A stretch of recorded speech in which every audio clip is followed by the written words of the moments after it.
दोस्तों, आने वाला वक्त अंतरिक्ष ताकत का होने वाला है। जो देश इस ताकत में सबसे आगे रहेगा, उसी की इकोनॉमी और सुरक्षा सबसे मजबूत होगी। भारत इस हवा को पहले ही समझ चुका है।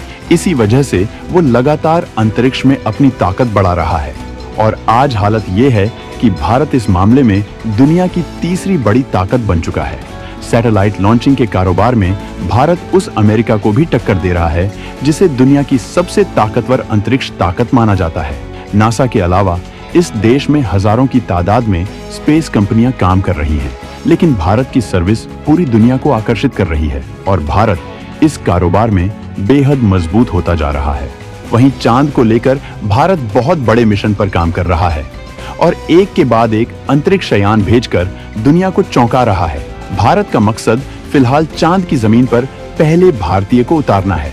भारत अभी तक चांद पर 3 मिशन भेज चुका है और अब चौथे और 5वें मिशन की भी तैयारियां तेज हैं। ये तैयारियां इतनी तेज हैं कि दोनों मिशन के लिए अंतरिक्ष यान के डिजाइन भी तैयार किए जा चुके हैं। चंद्रयान मिशन को लेकर इसरो की तैयारियों के बारे में सब कुछ विस्तार से जानने के लिए वीडियो को पूरा देखिए और आगे बढ़ने से पहले इसरो के समर्थन में वीडियो को लाइक जरूर करें। चंद्रयान 3 की कामयाबी ने दुनिया में मचाया था बवंडर। अब बड़े मकसद के साथ अगले मिशन को कर रहा तैयार। चंद्रयान 4 के साथ चंद्रयान 5 का डिजाइन बनकर हुआ रेडी। चांद पर चीन की मोनोपोली की साजिश को कर रहा नाकाम। चीन चांद पर लगातार मिशन कर रहा है और कुछ वक्त पहले ही अमेरिका ने बताया था कि चीन चांद पर कब्जे की साजिश में लगा है और अगर ऐसा हो जाता है तो दूसरे देशों को चांद पर मिशन करने के लिए चीन से परमिशन लेनी पड़ेगी। ये भारत सहित दुनिया भर के देशों के लिए खतरा साबित होगा। इसी वजह से भारत ने मजबूत काउंटर प्लान शुरू कर दिया है और अब लगातार अपने मिशन को भेजकर चांद की हर खबर हासिल कर रहा है और अपनी पकड़ मजबूत बनाकर चीन के इरादों को बर्बाद कर रहा है। भारत के चंद्रयान 3 ने दमदार सफलता हासिल की थी, लेकिन भारत के कदम इसके बाद थमे नहीं हैं और भारत ने मिशन को आगे बढ़ाते हुए चंद्रयान 4 और चंद्रयान 5 के लिए भी कमर कस ली है। यहाँ तक कि इन मिशनों के लिए अंतरिक्ष यान के डिजाइन बनकर तैयार हैं और अब सरकार से इसके अप्रूवल मिलने का इंतजार है। चंद्रयान 4 में 5 मॉड्यूल होने वाले हैं जो अलग अलग काम करेंगे।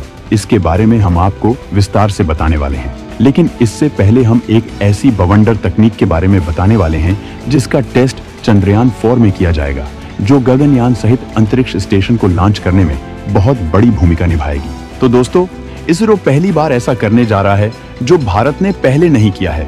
भारत मिशन चंद्रयान 4 को अंतरिक्ष में टुकड़ों में भेजने वाला है। इसके बाद उसे स्पेस में ही जोड़ा जाएगा। मतलब चंद्रयान 4 एक बार में लॉन्च नहीं होगा। चंद्रयान 4 के हिस्सों को 2 बार में अंतरिक्ष में लॉन्च किया जाएगा। इसके बाद चंद्रमा की तरफ जाते हुए चंद्रयान 4 के हिस्सों को अंतरिक्ष में ही जोड़ा जाएगा। इस तकनीक का भारत को ये फायदा होगा कि इसरो अपने स्पेस स्टेशन के मिशन के लिए तैयार रहेगा। यानी स्पेस में चंद्रयान 4 और उसके पार्ट्स को जोड़कर इसरो यह तकनीक और क्षमता भी हासिल कर लेगा कि वह आने वाले वक्त में स्पेस स्टेशन के लिए इसका इस्तेमाल कर सके। इसलिए चंद्रयान 4 मिशन बेहद जरूरी है।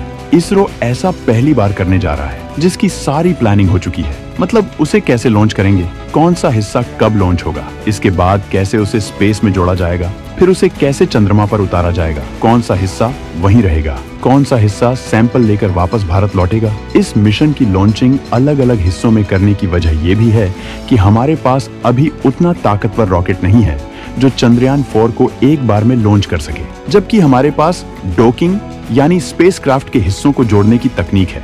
यह काम हम धरती के अंतरिक्ष या फिर चंद्रमा के अंतरिक्ष दोनों जगहों पर कर सकते हैं, यानी पृथ्वी के ऊपर भी और चंद्रमा के ऊपर भी।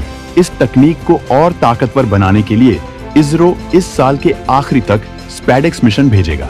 अंतरिक्ष यान के हिस्सों को स्पेस में ही जोड़ने का काम पहले भी इसरो कर चुका है। चंद्रयान के अलग अलग मिशन में दुनिया ये देख चुकी है जब एक स्पेसक्राफ्ट के कुछ हिस्सों को चंद्रमा पर उतारा गया, जबकि एक हिस्सा चांद के चारों तरफ चक्कर लगाता रहा। इस बार उन्हें जोड़ने का काम किया जाएगा और इस बार धरती की ऑर्बिट में चंद्रयान 4 के 2 मॉड्यूल्स को जोड़ा जाएगा। ये तकनीक बेहद खास है जो अंतरिक्ष में भारत की मजबूती को दिखाएगी। वहीं चंद्रयान 4 का मिशन जापान की JAXA के साथ इसरो का संयुक्त मिशन है। ये अपने साथ 5 मॉड्यूल लेकर जाएगा। इसमें ascender module, descender module, propulsion module, transfer module और री एंट्री मॉड्यूल होंगे। हर मॉड्यूल का अलग काम होगा। सबसे खास बात यह है कि ये मिशन 2 चरणों में लॉन्च होगा। पहले इसे धरती से लॉन्च किया जाएगा, जो चांद पर लैंडिंग कर वहां चट्टानों के नमूने इकट्ठे करेगा, और फिर उसके बाद चांद की सतह से इसकी दोबारा लॉन्चिंग होगी, जो धरती पर री एंट्री करेगा। पहली बार लॉन्चिंग के वक्त चंद्रयान 4 का कुल वजन 5200 किलोग्राम होगा, जबकि चांद से जब ये धरती की ओर लॉन्च होगा तब इसका वजन 1527 किलो रखा जाएगा, जिससे ये आसानी से धरती के ऑर्बिट में दाखिल हो सके। इस वक्त इसरो का सबसे बड़ा टारगेट अंतरिक्ष स्टेशन है और अपने हर मिशन में वो इसके लिए कोई न कोई टेस्ट कर रहा है। चंद्रयान 4 में भी वो ऐसा कर रहा है। चंद्रयान के हर मॉड्यूल मिशन में निभाएंगे खास भूमिका। 2040 तक पहले भारतीय को चांद पर भेजने का है टारगेट। 2028 तक भारत का अपना अंतरिक्ष स्टेशन होगा मौजूद। दोस्तों, मिशन के अलग अलग मॉड्यूल के काम के बारे में बात करें तो रॉकेट से अलग होने के बाद धरती की ऑर्बिट से लेकर चांद की ऑर्बिट में एंट्री तक की जिम्मेदारी प्रोपल्शन मॉड्यूल की होगी। चंद्रयान 3 के वक्त भी इस मॉड्यूल ने यही जिम्मेदारी निभाई थी। प्रोपल्शन मॉड्यूल से अलग होने के बाद सभी मॉड्यूल को चांद की सतह पर पहुंचाने की जिम्मेदारी डिसेंडर मॉड्यूल निभाएगा।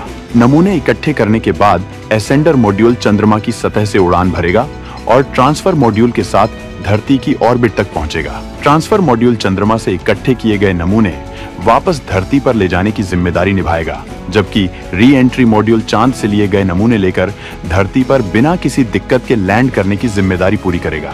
दोस्तों, मिशन का इरादा दक्षिणी ध्रुव के पास उतरना और चट्टान के नमूने कलेक्ट करना है, जिन्हें एनालिसिस के लिए धरती पर लाया जाएगा। ये डेटा पानी जैसे चंद्र संसाधनों को खोजने में मदद करेगा, जिससे भविष्य में चांद पर जीवन को तलाशा जा सकेगा। इसरो के कदम यहीं रुकने वाले नहीं हैं, वो 2040 तक भारतीयों को चंद्रमा पर भेजने वाली है। हालांकि चंद्रमा पर एक आदमी को भेजने में 15 साल का वक्त लगेगा। वहीं भारत गगनयान और अपने खुद के अंतरिक्षयान के लिए जोरों से तैयारियां कर रहा है। गगनयान मिशन के जरिए भारत पहली बार अंतरिक्ष में इंसानों को भेजने वाला है। इसके लिए वो अपने एस्ट्रोनॉट को तैयार कर चुका है, जबकि गगनयात्री मिशन के तहत 2 एस्ट्रोनॉट अमेरिका से ट्रेनिंग लेंगे और इनमें से एक अमेरिकी अंतरिक्षयान के जरिए अंतरराष्ट्रीय अंतरिक्ष स्टेशन की सैर करने जाएगा, जिसके एक्सपीरियंस का इस्तेमाल गगनयान और भारतीय अंतरिक्ष स्टेशन में किया जाएगा। अगर हम स्पेस स्टेशन की बात करें तो स्पेस स्टेशन या स्काई लैब एक अंतरिक्षयान ही होता है, जहां रहकर वैज्ञानिक तरह तरह के रिसर्च करते हैं। यह स्टेशन लगातार धरती के ऑर्बिट में चक्कर लगाता रहता है। इस अंतरिक्षयान में लगातार एस्ट्रोनॉट मौजूद रहते हैं। एक एस्ट्रोनॉट टीम को यहाँ 6 माह तक रखा जाता है। उसके बाद दूसरी टीम भेज दी जाती है और पहली टीम वापस आ जाती है। मौजूदा वक्त में इंटरनेशनल स्पेस स्टेशन काम कर रहा है, जिसमें हमेशा कम से कम 7 एस्ट्रोनॉट रखे जाते हैं। कभी कभी इनकी संख्या बढ़ भी जाती है। इस इंटरनेशनल स्पेस स्टेशन को 15 देशों ने मिलकर तैयार किया था। इसमें नासा, यूरोपीय अंतरिक्ष एजेंसी, कैनेडियन स्पेस एजेंसी, जापानी एरोस्पेस एक्सप्लोरेशन एजेंसी और रूस की रोसकॉस्मोस मुख्य तौर पर शामिल हैं। ये 2030 तक अंतरिक्ष में काम करेगा। अगर हम भारत के स्पेस स्टेशन की बात करें तो भारत के स्पेस स्टेशन का ऐलान इसरो के पूर्व अध्यक्ष के सिवान ने 2019 में किया था और बताया था कि गगनयान मिशन के बाद भारत 2030 तक इस सपने को पूरा कर लेगा।